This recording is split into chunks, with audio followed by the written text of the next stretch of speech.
नमस्कार मित्रों, विज्ञान की कलम YouTube चैनल पर आप सभी का हार्दिक अभिनंदन है। पुनः वंदन अभिनंदन के पश्चात आज के विषय पर बढ़ते हैं। आज का विषय जो मैं लेकर आया हूँ वह विषय आप सभी के लिए बहुत ही रोचक और महत्वपूर्ण रहने वाला है। विषय ऐसा चयन किया गया है जो काव्य रचना को उत्तम और श्रेष्ठ बनाता है। काव्य रचना अक्षरों की गणना, क्रम, मात्रा की गणना, यति, गति आदि नियमों से नियोजित होकर जब चलती है तो वह छंदोबद्ध कहलाती है। वर्णों और मात्राओं की सामान्य गणना को संख्या कहते हैं, किंतु कहाँ लघु वर्ण और कहाँ गुरु वर्ण हो, इसके नियोजन को क्रम कहते हैं। छंद शास्त्र में 3 मात्रिक वर्णों के समुदाय को गण कहते हैं। पारणिक छंदों का आधार केंद्र वर्णों की संख्या तो होता ही है, साथ ही वर्णों का लघु गुरु क्रम भी समाहित रहता है। मात्राओं और वर्णों की संख्या क्रम की सुविधा के लिए 3 वर्णों का एक एक करके गण मान लिया जाता है। इन गणों के अनुसार मात्राओं का क्रम वार्णिक वृत्तों या छंदों में होता है, अतः इन्हें वार्णिक गण भी कहते हैं। इनके ही उलट फेर से छंदों की रचना होती है, नवीन छंदों की रचना होती है। इन गणों के नाम कंठस्थ करने के लिए एक दशाक्षरी सूत्र का प्रतिपादन हुआ है। इस सूत्र को बहुत ही सरलता से कंठस्थ किया जा सकता है, सरलता से समझा जा सकता है। सूत्र बहुत ही सरल है, इसे जितनी सरलता से कंठस्थ किया जाएगा उतनी ही सरलता से इसे लिखा और समझा भी जा सकता है। सूत्र क्या है, देखिए, समझते हैं। सूत्र में जो 10 अक्षर हैं, जिन अक्षरों के चलते इसे दशाक्षरी सूत्र कहा गया है, वो 10 अक्षर इस प्रकार से हैं, उन्हें समझिए।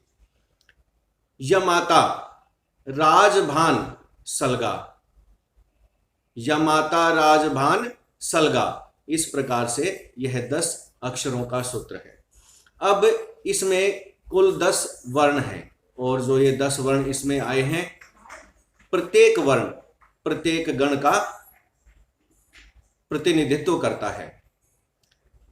यह प्रारंभ में है, इससे यगण बना। मा द्वितीय क्रम पर है, इससे मगण बना। ता तृतीय क्रम पर है, इससे तगण बना।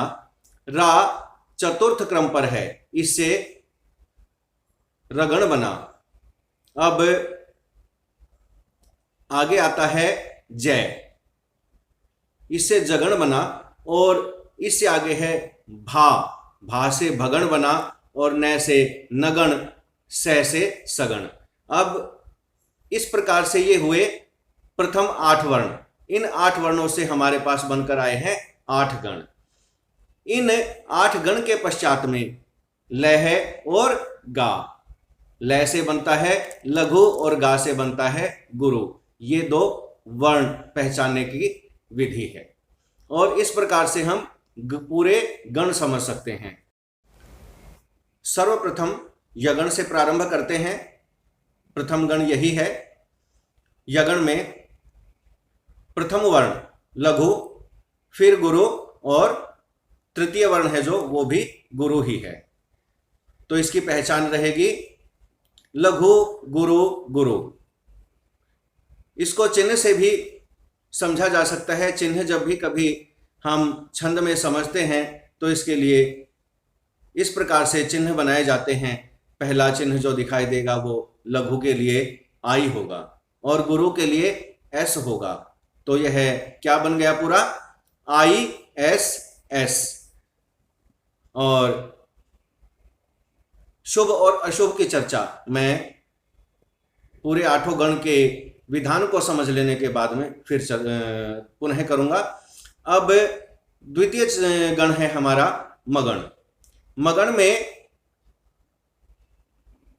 लिखा जाता है जो पहला वर्ण वो गुरु है और द्वितीय वर्ण भी गुरु है, तृतीय वर्ण भी गुरु है। चिन्ह बनेंगे इसके एस एस एस।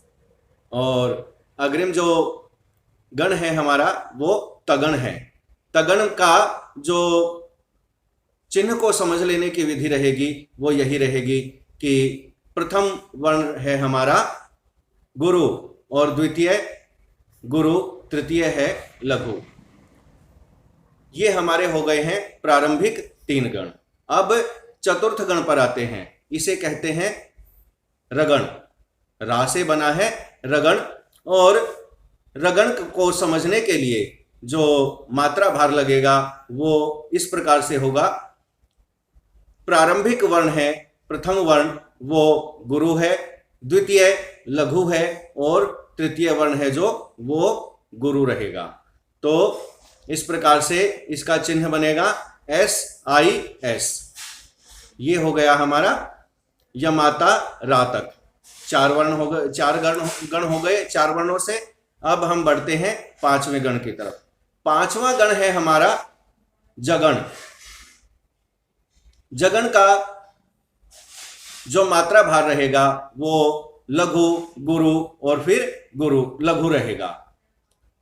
इसको समझने के लिए चिन्ह जो मिलते हैं हमें वो आई, एस और आई। इस प्रकार से ये हमारे हो गए 5 गण।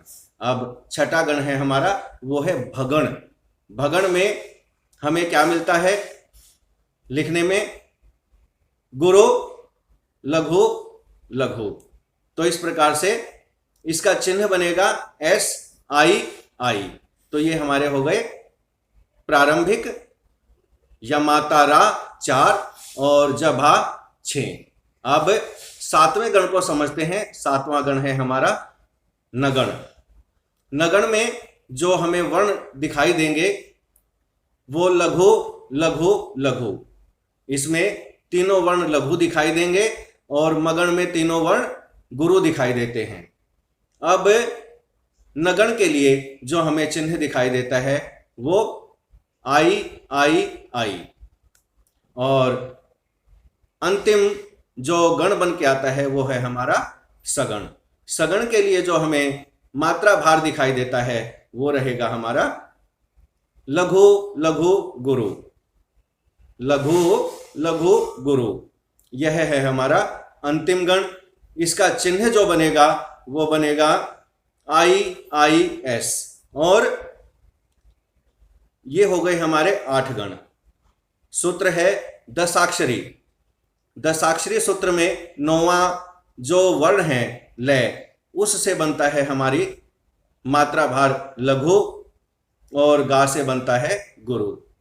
तो पूरे दशाक्षरी सूत्र की सरलता से मैंने समझाने की कोशिश की है। यह मेरा एक प्रयास रहा है।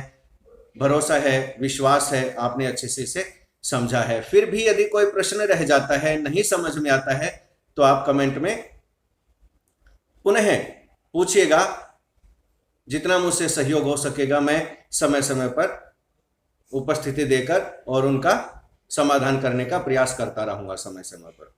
अब ये 8 गण है जो हमारे, इन 8 गणों में कुछ गण शुभ माने गए हैं प्रारंभ में और कुछ गण अशुभ माने गए हैं। तो शुभ गणों की जो संख्या बनती है वो अब आप गिनकर बताइएगा। मैं बोल कर आ रहा हूं, ये कमेंट में आपने करना है। मैं शुभ गण बता रहा हूं। यगण है, शुभ है, प्रारंभिक गण यगण शुभ है। मगण है वो भी शुभ है। तगण है प्रारंभ में वो लय बाधित करता है कहीं ना कहीं, इसलिए उसे अशुभ माना गया है। रगण है उसे भी प्रारंभ में अशुभ माना गया है। जगण है वो तो लय बाधा करता ही है, वह भी अशुभ है प्रारंभ में। और भगण है वो शुभ है। नगण है वो भी शुभ है। और अंतिम जो गण है अपना वो सगण है, वो अशुभ है।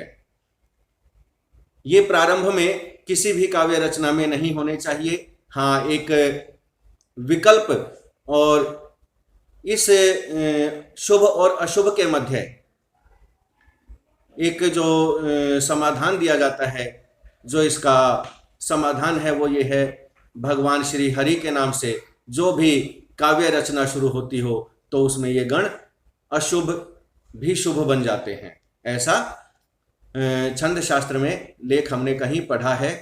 आगे बढ़ते हैं। इतना सब कुछ मैंने बताया है। शुभ अशुभ कितने रहे और कौन कौन से रहे ये आप कमेंट में मुझे बताएंगे तो मुझे खुशी होगी कि आपने वीडियो को प्रारंभ से अंत तक अच्छे से समझा है। अब उम्मीद ही नहीं, पूर्ण विश्वास जताया जाता है कि आप सब इन गणों को सरलता से कंठस्थ रख सकेंगे।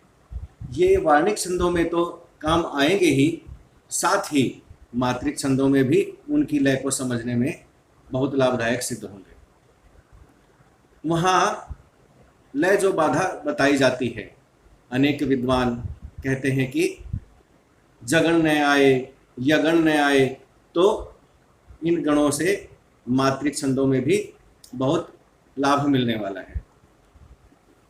आज इस चर्चा को मैं यहीं विराम देता हूँ। शीघ्र ही एक नई जानकारी के साथ उपस्थित होता हूँ। तब तक के लिए नमस्कार, प्रणाम, धन्यवाद।